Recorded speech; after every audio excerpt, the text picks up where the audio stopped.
Welcome to the Resilient Reiner, the premier podcast focused on mental performance for equestrians and improved horse show performance.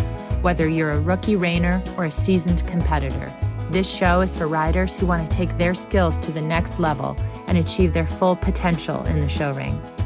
I'm Nicole Burnett, and I'm a master mindset coach who's obsessed with helping you achieve all those horse dreams you always thought were impossible. Join me each week to develop a show-ready mindset and gain the competitive edge you need to compete with confidence.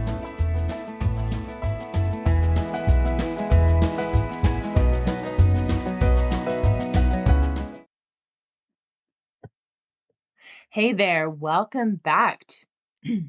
Hey there, welcome back to the Resilient Reiner podcast. I'm your host, Nicole Burnett.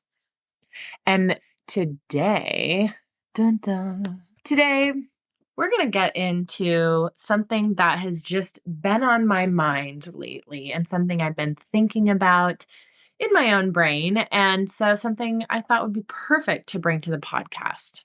And that is, does the bond between horse and rider contribute to true confidence? Or put another way, does the horse matter in the rider's confidence, and should it? So let's break it down. This has really been on my mind as I've been pondering, what is the source of confidence? Where does it come from?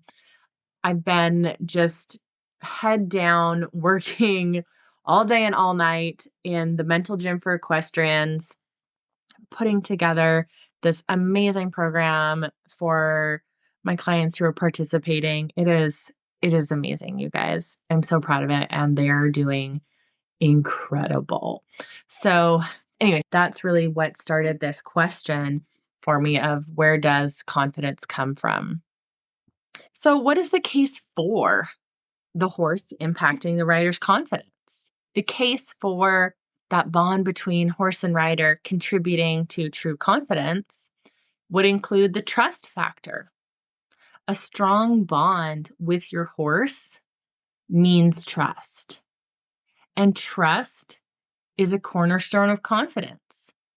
Knowing your horse inside and out, that lets you anticipate reactions. And you can argue that makes for a smoother, safer ride.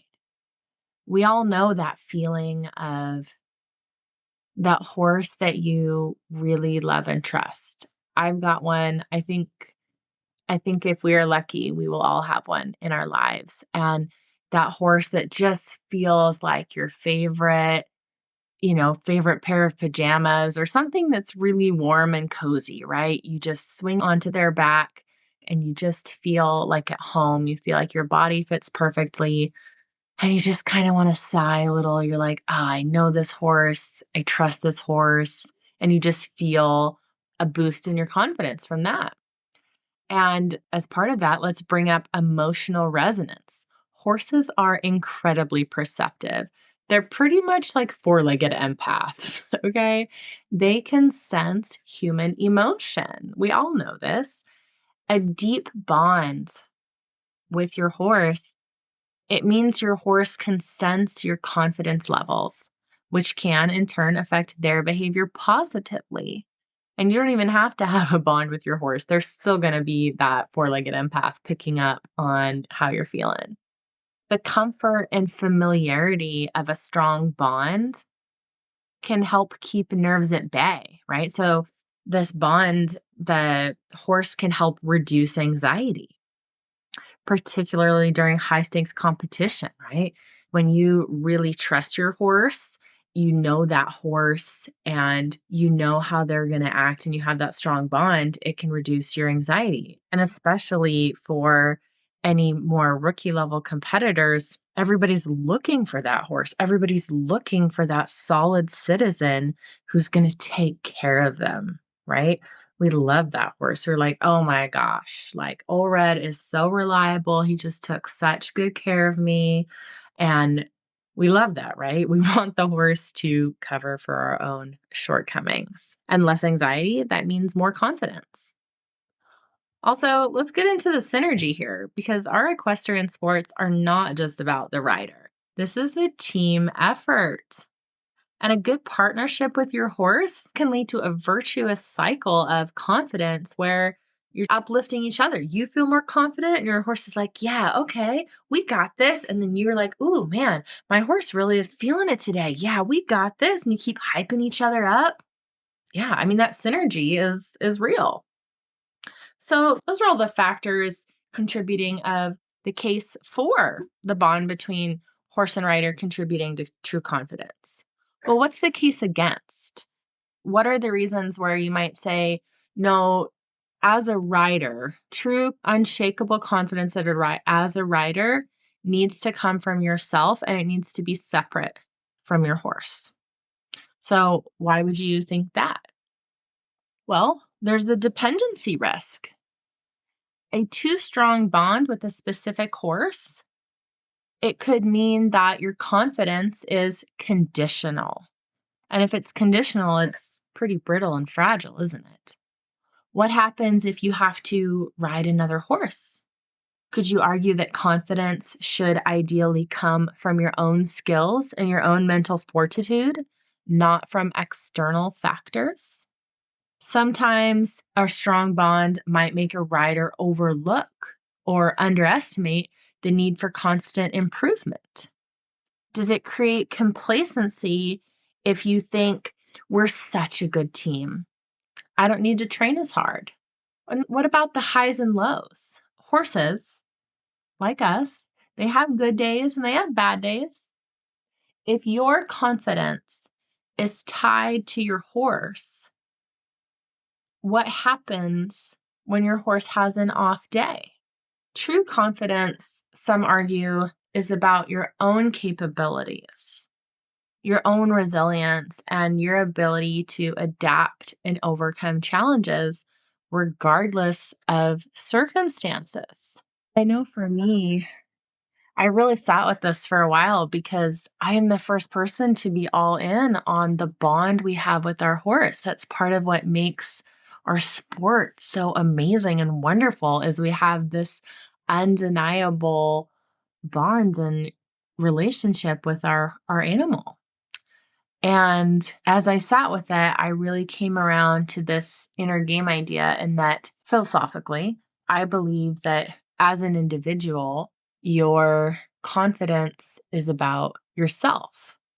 And that if it's tied to something external, even if that something is your horse, that when your confidence is tied to something external and something outside of yourself, it's not true, unshakable inner confidence because it's tied to an external factor. And so, do I think that the bond you have with your horse can give you a boost? Absolutely. And you have to be really careful with that because if you start tying your confidence to the bond you have with your horse, if the horse has a bad day or if you just are a little bit out of sync, that can shake you in a way that is unhealthy and not good for you. I think it also is healthier for the horse when you can provide that quality leadership for them. Because when you're in the saddle, as much as we love it when our horse will take care of us, it's our job to be the rider. It's our job to be the leader and to guide us in what we're doing so that the horse can relax into that relationship. An example of that would be when I'm riding a young horse, if I've got a young colt, then it's my job. Part of my job is to be confident for that horse. And it's my job to provide sure and steady leadership so that the horse can settle into their job, settle into the training, and focus on whatever task is at hand. Why do we think that changes? Is it appropriate for that to change if you have a beginning rider and you have a more experienced horse? If the horse is taking care of the rider, that's wonderful. I'm not denigrating that at all. However, if that is happening and the rider is relying upon it not in an appreciative sort of sense of, oh, I'm so grateful. My horse is amazing. Um, but if it's more of a, I couldn't do this without my horse, is that helpful? Is that a useful thing? Is it moving the rider forward? Is it helping their confidence? Is it helping them improve and progress? What do you think? So those are some thoughts. So there you have it. There's definitely something to be said for both sides of the coin. In my humble opinion, while a strong bond with your horse is undeniably important, it shouldn't be the sole foundation of your confidence. It's like a good friendship. It can enrich your life, it can add a layer of security and mutual respect. But at the end of the day, you've got to be your own person or rider. What do you think? Where do you land in this, whole barnyard debate? I want to hear. Send me a message or leave a comment. And again, send this to a friend, send this to an enemy. Let it spark discussion amongst yourself. You can agree, you can disagree. This sort of philosophical back and forth is part of the fun. So, thank you so much for hanging out with me this week. I love our weekly chats, and I cannot wait to catch up with you again next week. And just know that there is a lot of amazing, amazing transformation happening right now inside the mental gym for equestrians. I am blown away by everything that I'm seeing and witnessing. So get ready to join me in the next round.